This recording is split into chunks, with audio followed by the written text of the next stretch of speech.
Bonjour à tous et bienvenue sur la caverne du ciné, je suis ravi de vous retrouver pour cette nouvelle vidéo. Aujourd'hui on va parler ensemble d'un des films les plus connus de la carrière de Jean-Paul Belmondo. Il s'agit bien sûr du Professionnel, sorti en 1981 et réalisé par Georges Lautner.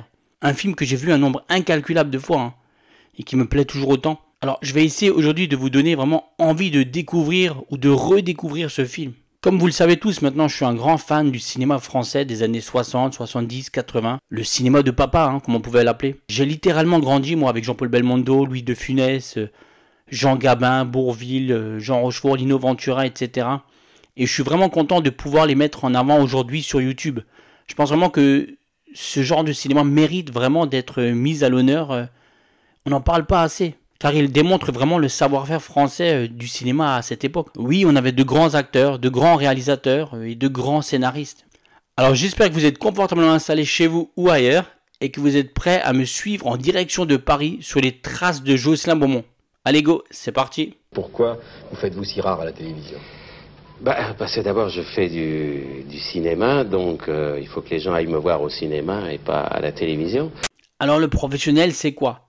Déjà, c'est une comédie d'action réalisée par Georges Lautner, sortie en 1981, mettant en vedette Jean-Paul Belmondo, dont c'est déjà la troisième collaboration avec Georges Lautner, après Flic ou Voyou et Le Guignolo. C'est une adaptation du roman Mort d'une bête à la peau fragile du Britannique Patrick Alexander. Alors, il faut bien dire que l'histoire du film et son contexte politique se basent sur l'évolution des relations diplomatiques parfois un peu troubles entre la France et ses anciennes possessions coloniales en Afrique. Débutant comme un film qui va plonger dans les eaux troubles de la France-Afrique, le Professionnel s'éloigne petit à petit du débat politique pour se transformer littéralement en un film beaucoup plus classique, mettant en scène la traque de Jocelyn Beaumont par les services secrets français et la brigade d'intervention menée par l'impitoyable Rosen. Mais tout cela est bien normal, on va dire, parce que le public, quand il allait voir Belmondo, il veut voir du Belmondo. Donc il voulait voir des bagarres, des cascades, de l'humour et de la séduction. À sa sortie, le film a connu un grand succès commercial totalisant plus de 5,2 millions d'entrées en salle. Le Professionnel est tout simplement le troisième plus gros succès de Belmondo au box-office, derrière Le Cerveau et L'As des As. C'est également le troisième film du box-office en 81 après La Chèvre et Les Aventuriers de l'Arche perdue. Le film a aussi connu un beau succès en Allemagne où il a totalisé plus de 3,2 millions d'entrées. Mais comme souvent à l'époque, l'accueil critique est plus contrasté. Ça, j'ai envie de dire, on est habitué. Alors pour faire un petit résumé du film, c'est l'histoire d'un agent des services secrets français qui, envoyé en mission dans un pays d'Afrique, a été dénoncé pour des raisons politiques par ses chefs aux autorités de ce pays. Évadé du Ban où il a été détenu pendant 2 ans, il revient en France pour se venger en achevant la mission qu'on lui avait confiée, assassiner le président de ce pays en voyage officiel à Paris.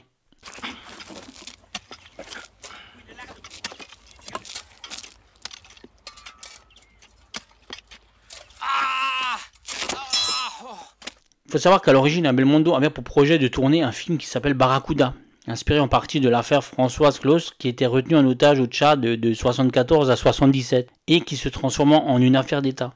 Mais Alexandre Mnouchkine, producteur attitré de Belmondo, n'était pas intéressé par ce projet Barracuda, et du coup il a proposé plutôt d'adapter Mort d'une bête à la peau fragile du Britannique Patrick Alexander, paru en 1978.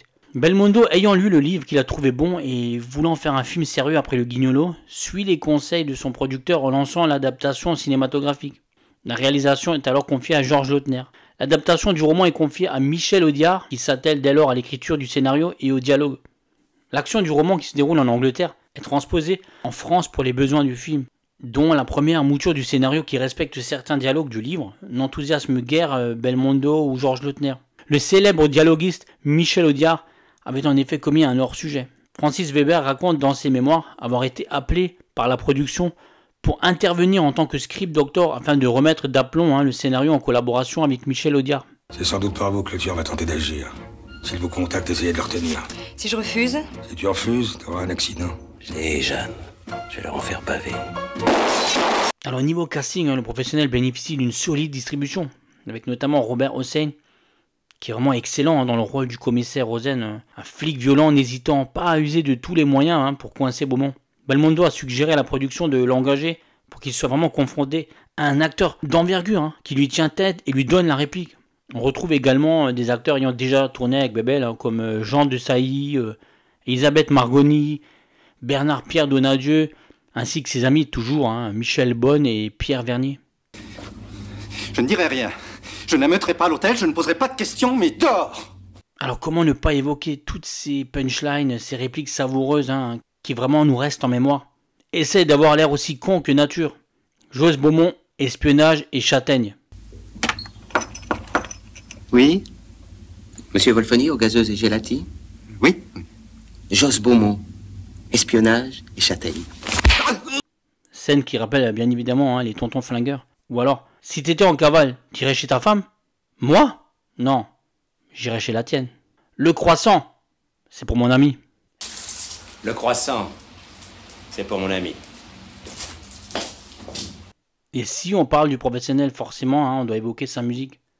La bande originale composée par l'excellent Ennio Morricone est également célèbre grâce au thème Shimai, qui confère vraiment au récit une profondeur et une certaine mélancolie.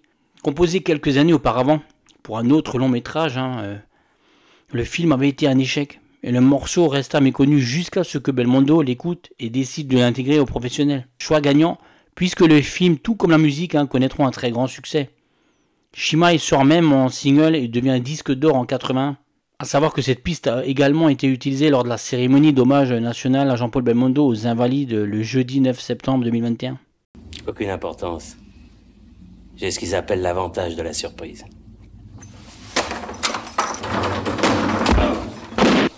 Doté d'un budget de 20 millions de francs, le professionnel fut tourné du 5 mai au 13 juillet 81. La séquence d'ouverture située dans le film au pays fictif d'Afrique, le Malagawi, a été tournée en Camargue sur le territoire du Grand Radeau aux Saintes-Maries-de-la-Mer. L'équipe a ensuite rejoint Paris pour tourner des scènes en extérieur, dont la mémorable course-poursuite en voiture entre Beaumont et Rosen, réglée par Rémi Julienne sur le parvis et les escaliers du Trocadéro, après avoir sillonné les quais.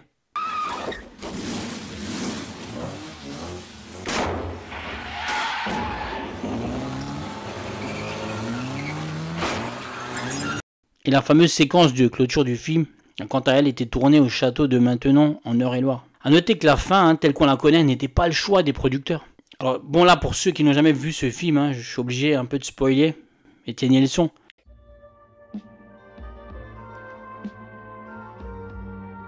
Tuer Bébel leur apparaissait trop risqué financièrement. Belmondo apparaissait quasiment invincible dans tous ses films à l'époque. Mais devant l'insistance de Belmondo et de Lautner, la fin idyllique où celui-ci était épargné, bien que tourné, n'a pas été conservé. Raté! Merde! Je vous préviens, c'est la dernière fois, Et honnêtement, je pense que c'est mieux ainsi, puisque cette scène rend vraiment le film encore meilleur d'après moi. Le professionnel fait d'ailleurs partie des très rares films avec Borsalino ou L'Héritier, dans lequel on voit Jean-Paul Belmondo mourir. Pour conclure, je dirais que le professionnel est souvent considéré comme un western moderne, un western urbain, et cela à juste titre. On pense d'ailleurs directement à la scène du duel entre Jean-Paul Belmondo et Robert Hossein, digne d'un western de Sergio Leone. Je t'avais dit que je serais toujours derrière toi. Plus elle est accompagnée d'une musique d'Ennio Morricone, le compositeur fétiche de Sergio Leone. En tout cas, avec Lautner, Odia, Morricone et Belmondo, on ne pouvait pas avoir un mauvais film. Le professionnel, c'est un film typique de l'âge d'or de Belmondo, l'un des meilleurs pour moi. Alors oui, le film, forcément, il a ses défauts, mais en 80, les mœurs n'étaient pas les mêmes non plus. Suspense, tension, action, humour et grand spectacle font du film une vraie réussite. Et comme déjà évoqué, le professionnel ne se prive pas non plus de décrire les relations troubles entre la France et l'Afrique. Avec un Belmondo toujours aussi charismatique et très décontracté, autant à l'aise dans la comédie que dans le drame, le professionnel est un film divertissant, efficace, qui me procure à chaque nouveau visionnage beaucoup de plaisir. Et franchement, que dire de son final mythique? Quand l'ordre est donné d'en finir et que les notes d'Ennio Morricone nous emportent vers son implacable conclusion. D'ailleurs, je tiens vraiment à saluer cette fin très audacieuse, car c'était très peu courant à l'époque. Qu'est-ce qui se passe ici? Rosen est mort. Njala est mort. Quant à moi, ça se décide en ce moment. Voilà ce que j'avais à vous dire sur le professionnel. J'espère vraiment vous avoir donné envie de découvrir ou de redécouvrir ce film et de vous donner envie de regarder plus de cinéma français de ces années-là. Comme d'habitude, n'hésitez pas à vous abonner, à mettre un pouce bleu, à partager sur tous vos différents réseaux sociaux. C'est comme ça que vous aidez à faire grandir la chaîne. Je vous en remercie. Moi, je vous dis à très vite pour une prochaine vidéo sur la caverne du ciné. Je vous embrasse. Allez, ciao!